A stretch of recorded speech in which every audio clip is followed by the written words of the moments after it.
In one of his interviews, former NASA employee Richard Hoagland stated, "I believe that the Apollo project confirmed the existence of an ancient yet distinctly human civilization on the moon.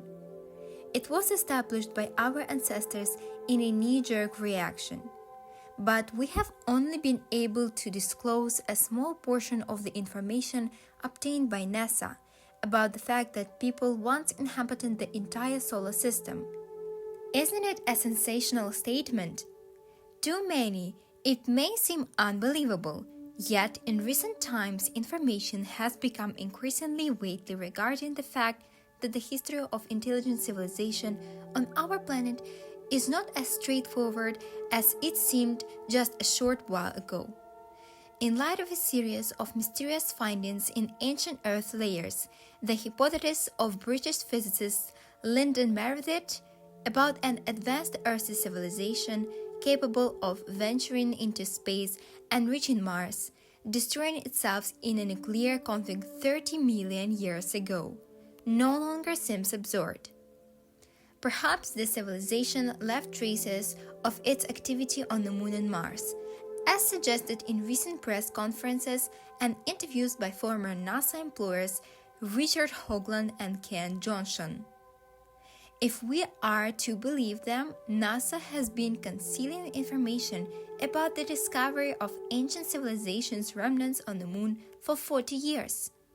Recently, an impressive and highly interesting book by Richard Hoagland and Mike Barra, Dark Mission: The Secret History of NASA, has been translated into Russian and published.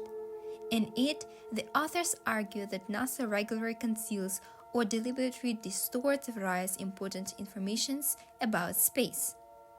While examining photographs obtained by the American-piloted Apollo mission, an unnamed spacecraft, Hoagland noticed unusual, geometrically regular formations.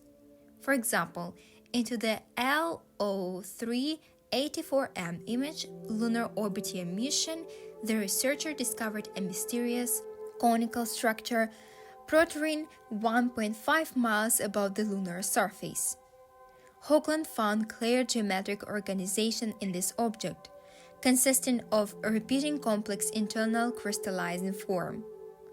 These were selves, albeit damaged, but still clearly discernible.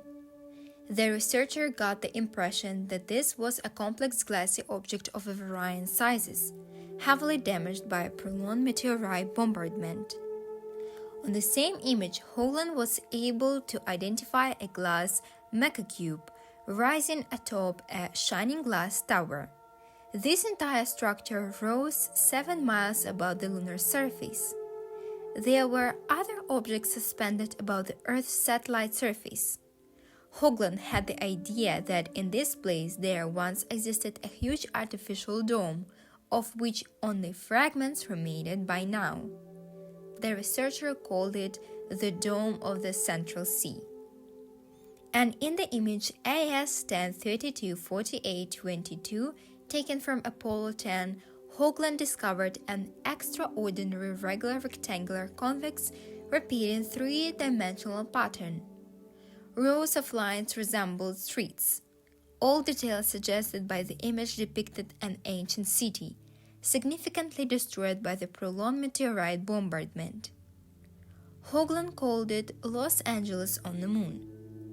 At the moment, no hypothesis can explain the formation of this Los Angeles naturally, which means it's artificial and could indeed be a city. It's worth mentioning another curious object discovered by Hoagland, the so-called castle. This object, reminiscent of Neuschwanstein Castle built by King Ludwig II of Bavaria, is suspended above the lunar surface of a height at about 9 miles. The castle is a rather geometrically complex object. Someone from Russian authors called it the Stalinist skyscraper. Indeed, it looks like one.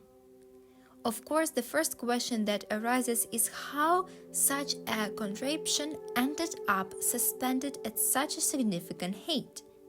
According to Hoagland's assumption, the castle in another part of the massive dome of the Central Sea. Perhaps this dome was mounted on an extremely durable frame, which due to its gracefulness and dark color simply cannot be seen in the images. Perhaps this mystery will only be solved on the moon when humanity returns to its nocturnal luminary. During his research, Hoagland learned that NASA had been retouching negatives, not photographs. This means one thing: data obtained during lunar shooting would never be reproduced in its original form. Another disturbing fact he learned from former NASA employer Guy Johnston. He recounted being forced by management to destroy all copies of lunar photo originals, tens of thousands of moon photos. However, thanks to Ken, Johnston didn't destroy one set, keeping some photos for himself and quietly handing over the majority to the University of Oklahoma. On these surviving images, Hoagland discovered a series of mysterious anomalies, clearly of artificial origin. They fully confirmed his assumption of the existence of ruins of an ancient civilization on the moon, which, of course, NASA vehemently denied.